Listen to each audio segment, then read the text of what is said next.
Looking at Christian persecution worldwide in 2022, we first turn to Communist China. Church Militan's William Mahoney reviews where things stand for the Chinese faithful.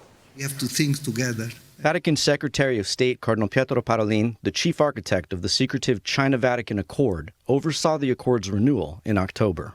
This marked the second renewal of the agreement since it was first signed behind closed doors in 2018. Regarding the Vatican's dealings with the Chinese Communist Party, CCP, since 2018, Parolin recently remarked, "These may seem small achievements, but for those who examine history with the eyes of faith, they are important steps toward the progressive healing of the wounds inflicted on ecclesial communion by the events of the past."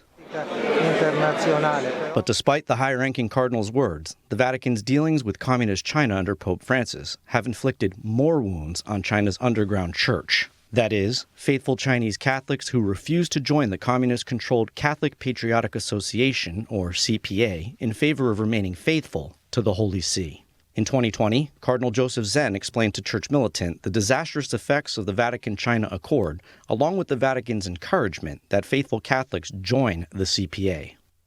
Already the last year they said from the 1st of February, but now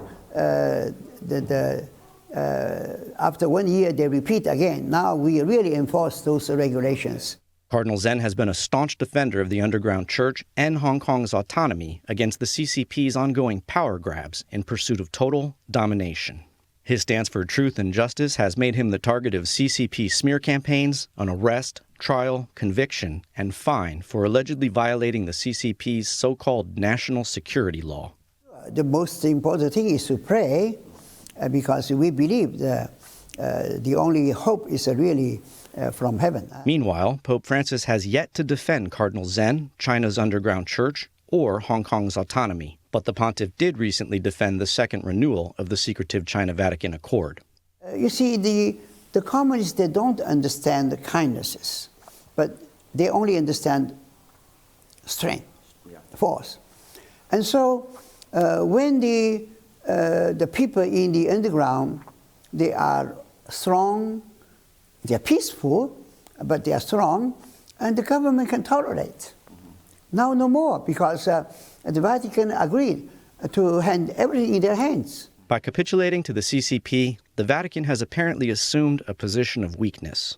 This likely accounts for why the CCP declined the Vatican's invitation for President Xi Jinping to meet Pope Francis when both were in Kazakhstan in September, just a month before the 2022 renewal of the Accord. In that 2020 interview with Cardinal Zen, the prelate also explained why he had to conclude Cardinal Parolin is not a man of faith. Well, hats off to you for the reporting, William. It's excellent that you actually had a face-to-face sit-down interview with Cardinal Zen, and it's a wonderful experience. Tell us, that Zen used a very powerful phrase. He said, the Vatican is selling out the faithful in China with the Vatican Accord. How strong is his case for saying that? He said has sold out. It was done. Like, they did that. His case is extremely strong, and he himself pointed out in that interview, and it's only increased since then with persecution of him as well. The first thing was that they removed the excommunication of the official church, so to speak, of the 7 bishops there. Then the second thing was this accord. And then the third thing was they actually put out on the Vatican website with no signatory a document called Pastoral Guidance encouraging members of the underground church in China to join the Catholic Patriotic Association, which is the official church controlled by the Chinese Communist Party. So that's what happened. And then the other thing too was they had laws on the books already to go after religion, but they weren't enforcing them before the deal and before all this chaos. So he said after that deal, they started enforcing them harshly, and that's what happened. And the worst one for him, as he said in that interview in 2020, Cardinal Zen said, was the proselytation of children under 18 or younger is forbidden by their law. Now they're enforcing that. So, of course, communists always go after the youth. So Mao Zedong did that, and it's a very common tactic. So, well, William, let me ask you, how much have things shifted?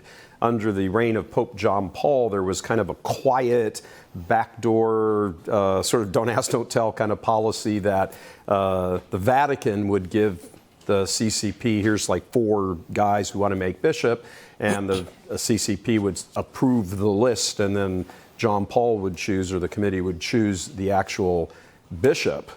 How is that different? And that's how it operated for a few decades. How is that different from what we have now?